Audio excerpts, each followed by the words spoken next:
They fired me on Friday. On Monday, FBI agents raided the office and arrested my former boss. My replacement led them straight to his desk. Let me tell you how training the woman I hated became the best thing I ever did for my career. After hearing this story, you'll need to decide, should Lisa have reported the suspicious activities earlier, or was she right to stay quiet and protect herself? Guilty or not guilty? You decide in the comments. Lisa Chen had worked at Meridian Financial Services for 6 years, watching the small investment firm grow from a startup in a cramped office to a sleek operation with marble floors and floor-to-ceiling windows. She'd started as a junior accountant and worked her way up to senior financial analyst, handling client portfolios worth millions. At 34, she was proud of what she'd built. She knew every client file by heart, had streamlined their reporting system, and had never made a significant error. Her boss, David Kellerman, often called her irreplaceable and the backbone of our operation, which made it all the more shocking when David called her into his corner office on a gray Tuesday morning in March and delivered the news with a casual smile. "Lisa, we're restructuring. Your position is being eliminated effective next Friday." She sat stunned in the leather chair across from his desk. "David, I don't understand. My performance reviews have been excellent. Client satisfaction is at an all-time high." "It's not about performance," he said, not meeting her eyes. "It's about efficiency. We're bringing in someone with a more comprehensive skill set." "Comprehensive how?" "Sarah Mitchell. She has experience with international accounts and cryptocurrency portfolios, more aligned with where we're heading." Lisa felt her stomach drop. "International accounts? We don't handle international accounts." David's smile tightened. "We will now."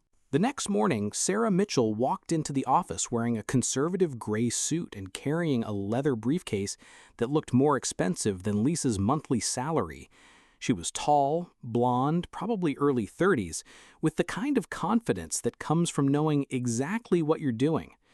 "Lisa, this is Sarah," David announced to the whole office. "You'll be training her on our systems for the next 2 weeks." Sarah extended a firm handshake. "I've heard so much about your work here. David says you're the expert on everything." For the next 14 days, Lisa poured everything she knew into training Sarah. She explained their client management system, showed her how to read the complex portfolio reports, walked her through their compliance procedures. Sarah asked incredibly detailed questions, more detailed than necessary, Lisa thought. "How exactly do you verify these overseas wire transfers?" Sarah asked on day 3. "What's the protocol when clients request cash withdrawals over $10,000? She inquired on day 5. "Can you show me how David approves these special investment vehicles?" She pressed on day 8. Lisa found herself growing irritated. "You're asking a lot of specifics about things that don't happen very often." "I just want to be thorough," she replied with a smile that never quite reached her eyes. By the second week, Lisa noticed Sarah was taking notes on everything, not just the training materials, but conversations she overheard, phone calls David made, client names mentioned in passing. "She's documenting everything," Lisa complained to her colleague Maria during lunch, "like she's building a case file." "Maybe she's just nervous about replacing you," Maria suggested. "You're pretty intimidating when it comes to knowing this business." But Lisa's unease grew when she caught Sarah photographing documents with her phone. "Sarah, what are you doing?"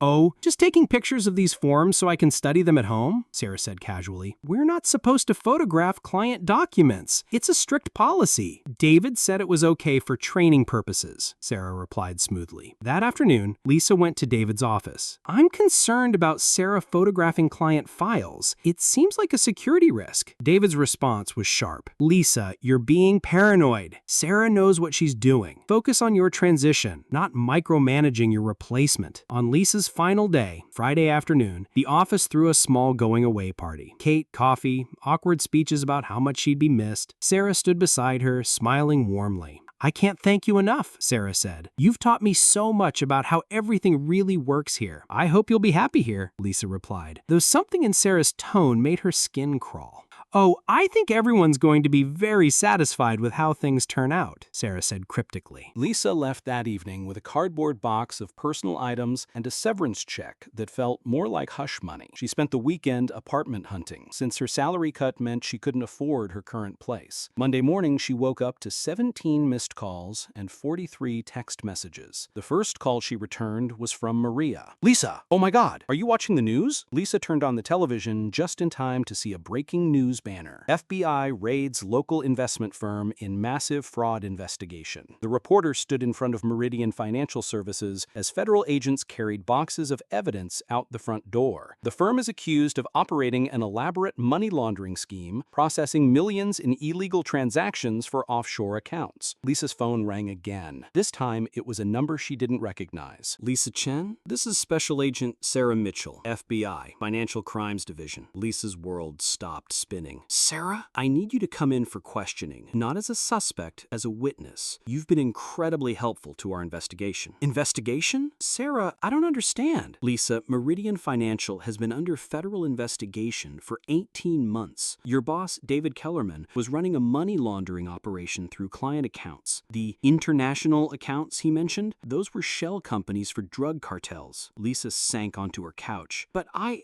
trained you on everything. I showed you how to access. You showed me exactly what we needed to see. Every illegal transaction, every falsified document, every compliance violation. You documented our entire case without knowing it. Am I in trouble? Lisa, you're the reason we can prove David knew exactly what he was doing. Your training sessions were recorded with court authorization. You demonstrated that the illegal activities required intimate knowledge of the system, knowledge that only David had.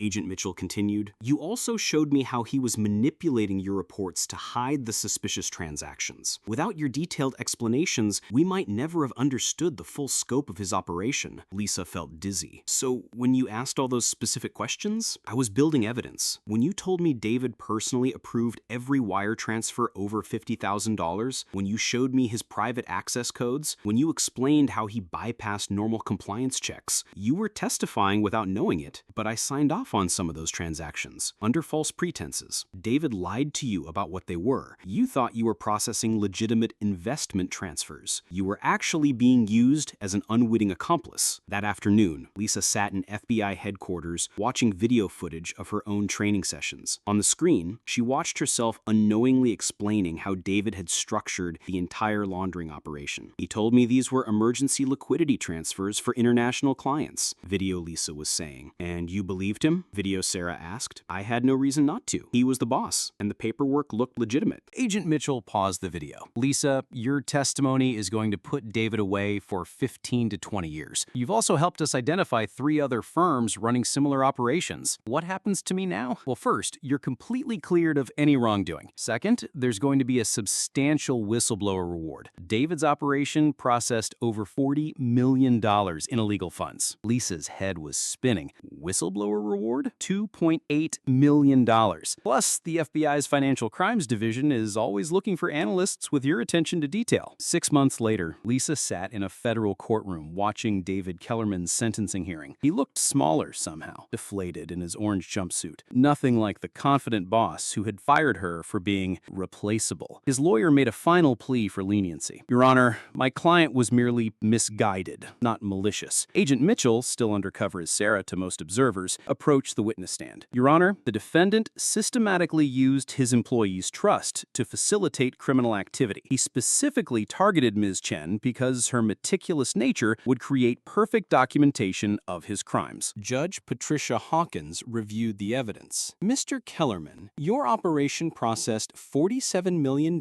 in illegal funds over 3 years. You exploited the trust of your employees and endangered their careers and reputations. David's eyes found Lisa in the gallery. She was wearing a new suit, navy blue, professional, confident. Beside her sat Agent Rodriguez from the FBI's white-collar division, who had offered her a position as a federal financial analyst. Mr. Kellerman, Judge Hawkins continued, you're sentenced to 18 years in federal prison and ordered to pay full restitution to affected parties. As the bailiff led David away, he turned toward Lisa one last time. You destroyed my life, he hissed. Lisa stood up, her voice carrying clearly through the quiet courtroom. David, I didn't destroy your life. I just helped document what you'd already done to it. Agent Mitchell approached her afterward.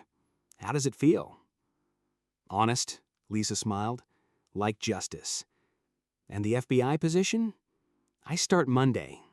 Turns out getting fired from a criminal organization is the best career move I never planned to make. 3 years later, Lisa leads the Financial Crimes Division's task force on investment fraud. She's helped prosecute 47 cases and recovered over $200 million in stolen assets. She still drives the same modest car and lives in the same apartment. But now, it's by choice, not necessity. The $2.8 million reward sits in carefully managed investments, because once you understand how financial crimes work, you never take legitimate wealth for granted. David Kellerman is serving his sentence at FCI Fotisville. His appeals have been denied twice. And Sarah Mitchell? She's now Deputy Director of Financial Crimes, and she still tells people that Lisa Chen's unconscious testimony was the most thorough case documentation she's ever seen. Lisa unknowingly helped document criminal activity by training an undercover FBI agent. She had the opportunity to report suspicious activity, but instead, she chose to trust her boss. So here's a quick question. Should Lisa have been more suspicious of the unusual activity and reported it sooner, or was she right to trust her boss and follow orders? Make your decision. Guilty. She should have reported the suspicious activity sooner. Not guilty. She was an innocent victim manipulated by her boss. What's your verdict? Let us know your verdict in the comments below, and don't forget to subscribe to Judicial Call for more cases where you decide what's right. Remember, the best revenge isn't always planned. Sometimes dishonest people expect you to lie, but simply being honest is. Staying honest isn't just about following rules. It's about trusting your instincts, even when it's uncomfortable. Noticing when something feels off and understanding that integrity can be the quietest, strongest power in a world where deception often runs deep. Lisa's story reminds us that every choice, even the smallest one, can carry weight far beyond what we see. And sometimes the most powerful way to protect yourself is to stay aware, stay truthful, and let the consequences of honesty unfold naturally. Because the truth always has a way of finding its way to the surface, no matter how carefully it is hidden.